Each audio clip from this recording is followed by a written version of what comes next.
The Terran Embassy drifted through the silent dark, its hull bathed in the pale glow of twin suns it no longer belonged to. Once it had been a symbol of power, polished metal, polished words, and the unshakable confidence of a people who had carved their way into the stars. Now, it was a monument to something the galaxy preferred to forget. The paint on the hull had peeled away long ago, but one symbol still endured, the faded blue circle of Earth's flag, hovering like a ghost above a dying world that no longer existed. Ambassador Elias Trenor sat alone in the observation chamber, watching the slow spin of the stars. He was 93 years old and felt every year of it. The embassy's recycled air was thin and metallic, the kind that clung to his lungs like dust. The quiet hum of the life support systems was his only company. Well, that and the soft, broken voice of his last assistant. "Ambassador," said Argent, the AI who lived in the walls. Its voice crackled with static, words flickering like an old radio trying to stay alive. "The Dominion envoy will arrive in 6 minutes. Shall I prepare the chamber?" Elias rubbed the bridge of his nose. "Prepare it, Argent. And, remind me, which envoy is this one? The silver-skinned one or the one who likes to threaten me?" "Ambassador Ress," Argent replied, "the one who likes to threaten you." Elias gave a dry chuckle. "Ah, a classic." He rose slowly from his chair, leaning on a cane made from polished carbon fiber. The weight of age pressed on him like gravity, but he forced himself upright. He always did. The moment he stood before aliens, he refused to look weak. To them, humanity was extinct, a relic species. But as long as he stood, humanity stood with him. When the doors opened, the Dominion envoy swept in like a blade. Ambassador Ress was tall, elegant, her skin shimmering like liquid mercury under the dim lights. Behind her trailed 2 guards in mirrored armor, each one carrying weapons that could cut through steel and bone alike. "Ambassador Trenor," Ress began, her voice smooth and cold. "The Dominion grows, impatient. The Continuum's fleets cross the neutral border daily, and yet your station continues to transmit Terran codes that scramble our sensors." Elias smiled thinly. "How interesting. You accuse a station with power generators older than your empire of outsmarting your fleets. Should I be flattered or terrified?" Ress's silver eyes narrowed. "Flattery does not become the dying," he shrugged. "Neither does arrogance." A flicker of anger twisted her perfect features. The Dominion had long stopped pretending to respect the human presence here. But they couldn't destroy him, not openly. The Terran Embassy was protected by an ancient galactic charter, one signed in the blood of 5 empires who'd once learned what humans were capable of. It was that piece of paper, digital or otherwise, that kept him alive. "The Dominion requests," Ress said slowly, "that the Terran Embassy cease all transmissions beyond the border zone. Failure to comply will result in unfortunate consequences." Elias leaned slightly on his cane, tilting his head. "Unfortunate consequences. You've said that before." "This time," she said, "we mean it." He smiled again, but there was no warmth in it. "You always mean it. Yet somehow we're still here." Ress took a step closer, her expression a mask of disdain. "You are a ghost clinging to a corpse, human. The galaxy has moved on. Do yourself a kindness and let the dead rest." He looked her in the eye, his voice quiet and calm. "The dead don't rest, Ambassador. They whisper, they remember." Her jaw tightened. Without another word she turned and left, her guards following in silent rhythm. When the doors hissed shut, the chamber returned to its familiar stillness. Elias let out a slow breath and leaned against the table, the ache in his joints spreading through him like fire. "Argent," he said softly, "run a systems check. IT, think our neutral beacon is starting to flicker again." "Yes, Ambassador," came the answer. "I am attempting to compensate, but the power relays are at 63% efficiency. I fear the embassy will not survive another year without external repairs." Elias stared at the ceiling. "We've survived worse, old friend." Argent's tone softened. "Perhaps, but even the stars burn out eventually." He said nothing. He'd watched too many things die to argue with that. Later that night, Elias walked the empty corridors, his footsteps echoing faintly through the steel halls. The embassy was a mausoleum now. Rooms once filled with chatter, laughter, and the endless drone of diplomats were silent. Dust gathered on chairs that hadn't been touched in decades. The holographic displays flickered with static, showing images of a blue planet long gone. He passed the wall of names, engraved metal plates, thousands of them, bearing the names of every human who had ever served the Terran Republic. He stopped and brushed his hand over one near the center. The letters were faded but still legible, Captain Mara Trenor. His daughter, she had died 40 years ago, defending the last colony from pirates. The message that told him of her death had arrived 2 months too late to even mourn properly. He lowered his head. "Still holding the line, Mara," he whispered. "Still holding." He didn't sleep that night. He rarely did. The dreams were worse than the waking hours. Dreams of fire falling through blue skies, of Earth cracking open under the weight of its own wars. Humanity had burned itself long before the galaxy could finish the job. When dawn came, though there was no dawn in space, Elias stood again before the observation window. The stars shimmered in silence, vast and indifferent. The embassy floated between two empires, unwanted by both, remembered by neither. And yet, as the light from distant suns reflected on the battered hull, something still shone faintly there, a worn flag fluttering in the solar breeze.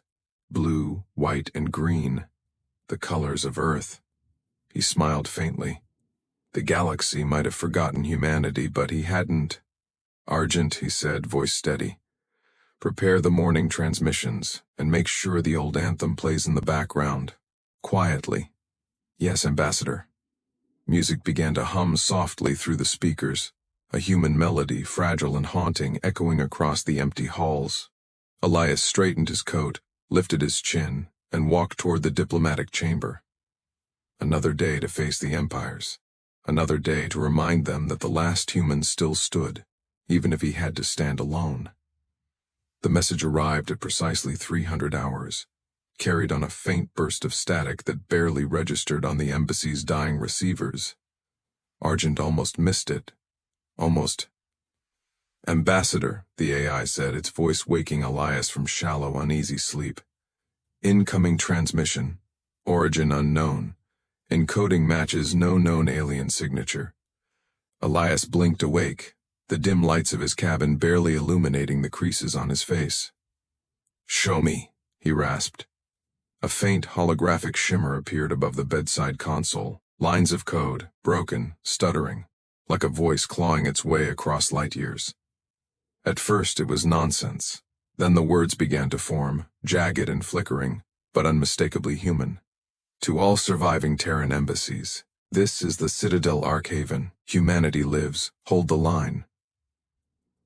Elias sat frozen for several heartbeats, unable to breathe. Himself to think. "Location?" "Unknown," Argent replied. "The transmission was fragmented through 6 relay bursts. By the time it reached us, triangulation was impossible. Can you clean it?" "I can try," Argent said, "but doing so may expose us. The signal traveled through Dominion territory. If we attempt a direct trace, they will detect our systems." Elias gave a weary, bitter laugh. Of course it did. The universe never gives us easy paths. He stood, joints creaking, and crossed the room to the small viewport. The stars outside were silent, unblinking witnesses to his loneliness. For decades he had believed himself the last living voice of humanity, the last diplomat of a dead world. He had held this embassy together not out of hope, but out of duty, a fragile ritual to preserve something that no longer existed. But now, a spark had returned, a whisper through the void. "Hold the line." He stared at the faint reflection of his own face in the glass. "Argent," he said quietly, "we'll respond." "Ambassador," the AI cautioned. "The Dominion monitors all outgoing traffic. A message broadcast on old human frequencies would expose our presence instantly." "Then we'll be subtle," Elias replied. "We'll send it through the diplomatic relay, encrypted under a trade communique. Layer it with noise. Something only another human would notice." Argent hesitated. "Understood. Message content?" Elias took a slow breath, feeling a strange warmth building in his chest, something he hadn't felt in years. "Hope." Message reads, still standing, awaiting coordinates, Terran Embassy holds. Message composed, Argent confirmed. Sending under Protocol Theta Prime. He nodded. Send it. A faint hum filled the room as the transmission pulsed out into the abyss. Elias watched the status light flicker, then fade to black. For a moment all was still again. And then the waiting began. The next few days crawled by in silence. The Dominion envoy did not return, though Elias saw increased movement from their ships beyond the neutral border. Massive cruisers gliding like predators in the dark. Something was coming. The Continuum fleets had begun to mass on the other side too, flickering with their strange gravity distortions that shimmered like heat haze. Argent's voice became sharper each day. Ambassador, conflict probabilities between Dominion and Continuum forces have risen to 82%.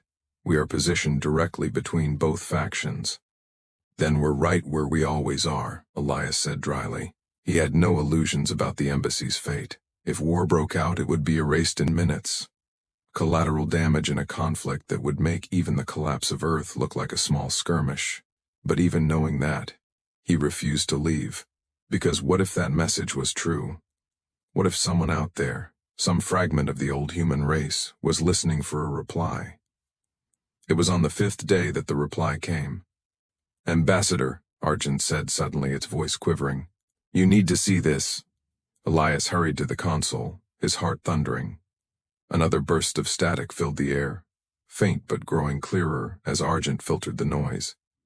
The voice that emerged was rough, distorted but unmistakably human. A woman's voice. Terran Embassy. This is Commander Ria Lenko of Arkhaven. We received your transmission. You're not alone. Repeat, you're not alone. Coordinates follow.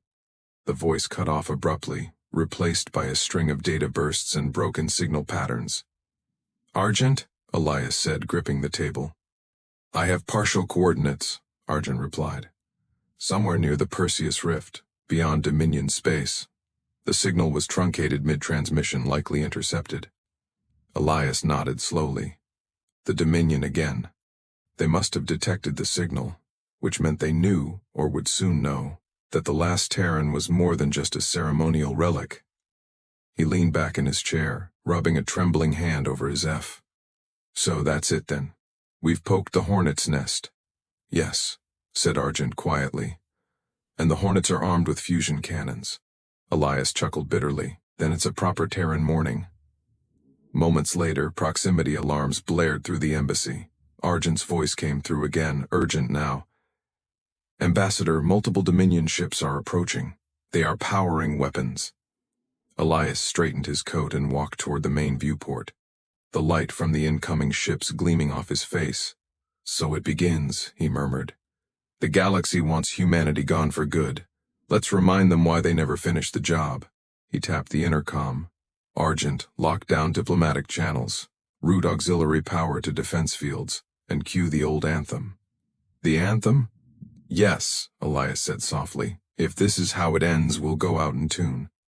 The first Dominion cruiser appeared, vast and gleaming like a blade of light, and for the first time in decades, Elias Trenor felt something he hadn't felt since Earth burned. Purpose. The first volley hit the embassy like the hammer of a god. Shields flared a blinding white, flickering under the stress, and the entire station shuddered.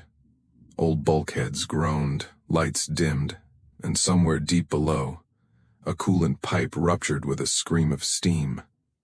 Elias barely kept his footing as the deck vibrated beneath him. Argent, report, he shouted.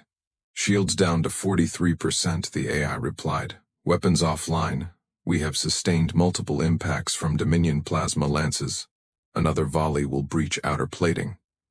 Elias exhaled through his teeth, clutching the rail. They've decided to make an example of us. He stared out the viewport. The Dominion cruiser hung in space like a dagger, its flanks lined with pulsing energy cells. Around it, smaller attack craft darted toward the station like a school of silver sharks. A diplomatic attack. That was the irony of it. To destroy the last human embassy was to erase the final treaty that had once kept galactic wars in check. But the Dominion didn't care about old ghosts anymore. Argent, Elias said, his voice steady now. Initiate protocol black ribbon. The AI hesitated. Ambassador, that procedure will sever our diplomatic charter. It will make us a combatant. We already are, Elias said quietly. They just haven't written it down yet. Understood, Argent said, its tone shifting from worried to coldly professional. Protocol black ribbon active. Defensive turrets online, targeting priority closest hostile. The hum of ancient cannons vibrated through the hull. They were relics from centuries past, built when humanity still had colonies, still had ships, still had the arrogance to call themselves a power. Elias watched as the first volley of point defense fire streaked across the void, red tracers cutting through black space, and struck one of the Dominion fighters head-on. The ship exploded in a silent blossom of flame. He smiled grimly. Still works, but he knew they couldn't win a fight. Not like this. The Dominion had fleets. He had an orbital tomb. The intercom crackled suddenly, a new voice cutting through the static. Harsh, metallic, familiar. Ambassador Trenor, this is Admiral Kale of the Dominion Fleet. You are in violation of the Neutral Systems Accord. Surrender the embassy immediately or be destroyed. Elias pressed the comm button, his tone deceptively calm. Admiral Kyle, you should know that destroying a diplomatic station violates at least 9 interstellar laws and 3 war protocols. You wouldn't want the Continuum to think you've started the war first, would you? Kyle's voice came back like a growl. You're a relic, Trenor. You think your ancient words and outdated treaties matter? The galaxy has moved on. You're nothing but a shadow, clinging to the memory of failure. Maybe, Elias said. But shadows are cast by light, and last I checked, humanity taught this galaxy how to burn. For a brief moment, there was silence. Then the comms cut off. Argent, Elias said. Prepare the decoy pulse. You intend to provoke them further? No, he said with a faint smile. I intend to stall them. He keyed in the old command code manually, fingers trembling but precise. The decoy pulse, a piece of human ingenuity long forgotten, emitted a false energy signature mimicking a Continuum fleet. Within moments, Dominion sensors would light up, convinced they were about to be flanked. Pulse ready, Argent confirmed. Send it. A wave of data burst from the embassy, spreading like invisible fire across the void. Almost instantly, the Dominion ships began to reposition, pulling back into defensive formation. Elias allowed himself a small breath of satisfaction. Old tricks, he muttered, still fool the young. But it wouldn't last. The ruse might buy them minutes, maybe an hour, before the Dominion realized the deception. Argent, route power from life support to comms. We're sending a burst through the trade network, all frequencies. What message? Elias smiled faintly. Broadcast everything, every Dominion transmission, every fleet movement, every threat they've sent us. Let the galaxy see what the Dominion really is. Understood, Argent said. Transmission in progress. Lights flickered as the embassy's comm arrays came alive for the first time in decades. Across the void, encrypted data spilled into space, bouncing from one relay to another. Within minutes, every listening post from the Continuum to the neutral traders would know what was happening here. The Dominion firing on the last Terran outpost. It was an act of war. Elias sank into his chair, exhaustion creeping into his bones. That should do it, he said softly. No one ignores a scandal that big. Ambassador, Argent said. Incoming transmission. From the Continuum fleet. They are mobilizing. He closed his eyes. Good. Let them come. The galaxy just needed a push. Outside the viewport, space lit up. Continuum ships burst from subspace in shimmering waves, their gravity fields warping the stars themselves. Dominion cruisers turned to meet them, energy weapons glowing like suns. The first shots of the Galactic War blazed between them, and in the middle of it all, the Terran Embassy floated, small, defiant, ancient. Argent's voice was softer now. Ambassador, the embassy cannot withstand crossfire. We must evacuate. Elias shook his head. Evacuate to where? There's nowhere left to run. No Earth, no colonies, no safe harbors. This is it. He stared at the flag on the wall, faded blue and green, and felt a strange peace settle over him. If humanity's going to be remembered for something, he said, let it be this, that when the galaxy went mad, the last of us refused to kneel. Argent hesitated. Understood. Another explosion rocked the embassy. Flames burst from a side corridor, alarms screaming. The old diplomat steadied himself on the rail, staring into the chaos beyond. And for the first time in years he smiled. Hold the line, he whispered. Always. Then, as the warring fleets clashed outside, Elias turned back to the console, not to flee but to fight with every tool left at his disposal. Data, words, lies, and the last weapon of all, truth. Because if the galaxy wanted humanity erased, it would have to face what humanity really was first. A spark that refused to die. The embassy was dying. Bulkheads trembled as Dominion plasma fire tore through the outer ring. Entire sections vented into space. Corridors collapsing. Air hissing into nothingness.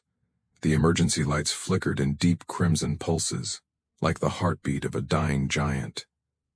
Smoke filled the command chamber, curling around Elias as he coughed and dragged himself upright. Argent, he rasped, his throat raw. Status report. Shields are gone, the AI replied, its voice distorted with interference. Hull integrity at 30%, power fey.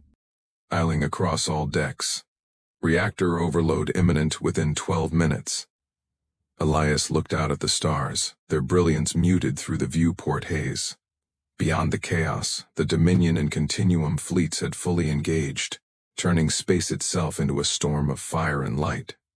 Ships tore each other apart in waves of radiation, engines burning brighter than suns.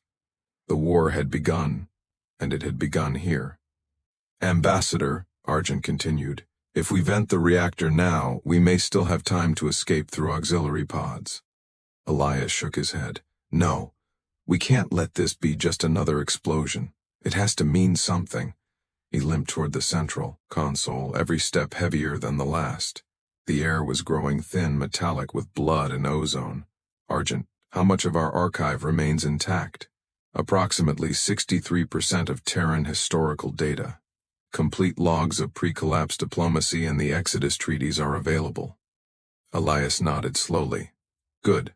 Upload everything. Every word, every image, every record of what humanity was, who we were. The AI hesitated. To what destination?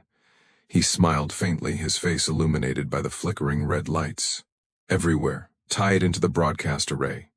When the reactor goes critical, it'll create a flare visible across the system. Ride the pulse. Send our history into every frequency band, every comm relay, every ship out there. Let the stars remember who lit them once. Ambassador, you won't survive that. Neither will anyone if the galaxy forgets why we ever mattered. He keyed in the final command, his trembling fingers pressing against glass. The console lit up in response, showing fragments of Earth. Oceans, forests, city lights at night. Home. Argent, he said softly. Do you know what my father used to tell me? No, Ambassador. He said that humans were the only species who could stare into the dark and imagine light, even when there wasn't any left. He smiled weakly. That's why they fear us, not because we fight harder, because we dream louder. There was silence, only the distant hum of the dying engines and the soft static of burning systems. Then Argent spoke again, its voice quieter now. If this is the end, Ambassador, it has been an honor to serve. Not the end, Elias whispered. Just our last act. He entered the activation code. The entire station rumbled, as containment fields began to fail. A low, deep vibration filled the chamber. The sound of a reactor preparing to tear itself apart. Outside, Dominion and Continuum ships paused their battle. Sensors suddenly overwhelmed by the surge of power building from the dying embassy. Energy readings spiked beyond known thresholds. Some captains shouted orders to pull back, others moved closer, desperate to see what the human relic was doing. Inside, Elias stood tall before the viewport, the Earth flag behind him rippling from the venting air. The stars looked closer now, as if leaning in to watch. Argent, he said, begin transmission. The AI's voice steadied. Transmitting. Frequency range, full spectrum. Message attached, complete Terran archive. Embedding final statement in all outgoing packets. Elias closed his eyes. Read it to me. Argent complied, voice resonant and calm despite the chaos. This is the Terran Embassy. Humanity is gone but not forgotten.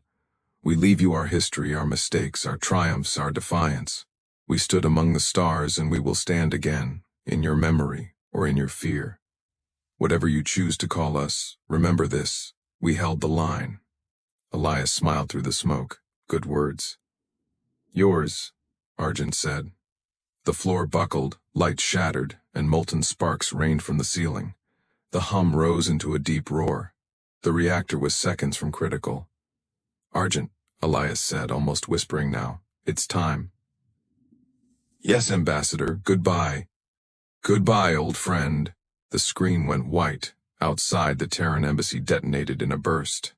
Brighter than a newborn star. The explosion rippled through the void, a wave of light and data riding on every wavelength. Every ship, Dominion, Continuum, or Neutral, received the signal. Every AI, every sensor, every comm array caught fragments of human words, human images, human songs. For a brief, blinding moment, the galaxy remembered what it had forgotten, the courage, the madness, and the brilliance of the species that had once called itself human. And when the light faded, nothing remained where the embassy had been. Nothing except a glowing field of drifting debris and a single piece of metal scorched but intact, floating through the silence. On it, the faded emblem of Earth still shone faintly, reflecting the light of burning ships all around. Centuries passed. The war that had begun over the ruins of the Terran Embassy raged across the stars for 70 years before it burned itself out. Empires rose, empires fell, and new alliances replaced old ones. The Dominion fractured, the Continuum vanished into the edge of the void, and new species claimed the power vacuum left behind. But the light from that explosion, that impossible human-made star, never faded from the galaxy's memory. It came to be known as the Beacon of Trenor. Astronomers in every system could still see it, a faint, shimmering anomaly that pulsed once every 300 seconds, like a heartbeat. They said it wasn't just radiation, they said it carried code, words embedded within the light itself. And for generations, scholars, engineers, and dreamers tried to decode that pulse. Some said it was a warning, others said it was a promise. But the truth was simpler and far greater. It was a story. The Terran archive, scattered, fragmented, but still alive, had been transmitted into every corner of the galaxy. Pieces of human history, philosophy, and art became seeds buried within alien databases, etched into quantum memory, drifting across the centuries like stardust, and slowly, quietly, humanity became legend. The Saurians told stories of the human who defied extinction. The Ral Kesh built shrines to the silent embassy, where no sound was permitted, only reflection. The Dominion's descendants, now humble and fractured, called their first interstellar university Trenor Academy, in honor of the man whose last words had stopped their war before it consumed them all. Even the Continuum, whose kind had no mouths, no language in the human sense, adopted a single spoken word they used only in moments of reverence. A word borrowed from Earth, respect. And still, deep in the void where the Terran Embassy once drifted, the wreckage floated in the light of distant suns. Among the debris, a probe flickered to life, old, corroded, but functioning, a fragment of Argent's core consciousness. Its processors were slow, its energy reserves failing, but it persisted, guided by the last directive it had ever received. Preserve humanity. It searched the void endlessly, scanning for signals, for voices, for anything that matched the patterns of Terran speech. For hundreds of years it found nothing but static. Then, one quiet rotation, after almost half a millennium, its sensors picked up something faint, a pulse, a frequency. Familiar. Argent focused what little power it had left and decoded the signal. It was weak, buried under noise, but unmistakably human. This is Ark Vessel Renaissance, survivors of Ark Haven Colony. We found the old beacon. To whoever hears this, we're coming home. Argent's failing circuit sparked with what might have been joy. It broadcast a reply using its last reserves of power. Welcome back. And then the old AI went silent forever, its duty complete. Far above, in the darkness between stars, a small human fleet emerged from hyperspace. Their ships bore the markings of a resurrected world, a blue circle, a green arc, and a white line cutting through both, the same symbol once painted on the hull of the Terran Embassy. Inside the command vessel, Commander Ria Alenko, great-granddaughter of the woman who once sent that desperate transmission to Elias Trenor, watched the pulsing beacon ahead. Her voice was quiet, reverent. "That's where it happened," she said, "where he stood." Her second officer nodded. "They say the old ambassador didn't just save humanity's memory, he taught the galaxy to listen." She smiled faintly. "Then we'll make sure it hears us again." The ships accelerated, streaking toward the remnants of the beacon. Their engines glowed with soft blue light, the same hue as the long-lost Earth's sky, and as they passed through the last field of wreckage, one shard of metal drifted close to the viewport. The crew fell silent as it rotated slowly, revealing the faded letters still etched into its side. Terran Embassy. For a moment, no one spoke. Then Ria reached out, touching the glass as if she could touch the past itself. "Hold the line," she whispered, and for the first time in 500 years, a human voice spoke those words again, not as an echo of loss, but as a promise. Beyond the ship, the old beacon flared once more, burning bright against the endless dark. Humanity had returned.